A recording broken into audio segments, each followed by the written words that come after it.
સવારના 12 વાગે. દાંત કાઢે ગુડ મોર્નિંગ સીયુટી જો એક મોડો ફટાફટ ઢાંકણી પાણી લઈને ધોઈ નાખી મોટું તો થઈ જાય એકદમ રેડી પછી શું ફટોફટ થઈ જાય કાળા ઘોડા સેલ મારીને ચાલુ પછી ફટોફટ ટેન્કર બોજી નાખ્યો આપણા મચ્છર કોઈ વાળતો થાય એટલે આપણે ચશ્મા પહેર માઇનસ 10 ની સ્પીડે ઉપડી જાય દૂધ ફેરી પહોંચાઈને શું જોયું આખી ખાલી ટ્રેન આવી જાય કરીને ફટોફટ સ્ટેન્ડ ઉપર કર્યું બાઈક પછી શું વિકો બેસી જાય ચેતક પણ વિકાન ચેતક ચલાવતા આવડતું જ નથી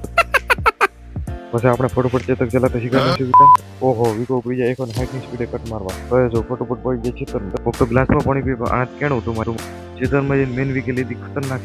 સેલ્ફ લઈને વિકેટ બધો માલ જપ્ત કરી નાખ્યો મારા હાથ કોઈ રહેવા જ ન દીધું માલ લોડ કરીને ફેરથી વિકો ઉપડી જાય થોડા ધ્યામાં એટલે કે 150 ની સ્પીડ ખેતરમાંથી બાયપાસ કરી ગયા ઉપડી જાય લોંગ ડ્રાઈવર એટલે કે ધોનેરા રસ્તામાં જતા થોડા બેકાર શોટ લઈને પહોંચી જાય ધોનેરા જતા આ શું જોયું આ બધા શિખર કઈ નહીં ધોનમાં કોઈ ખબર નથી પડતી ધોનેરા પહોંચ્યા એટલે આપણા બાઈકને થઈ ગયું બ્લડ કેન્સર એટલે આપણે ફટોફટ એનું લોહી ચેન્જ કરી નાખી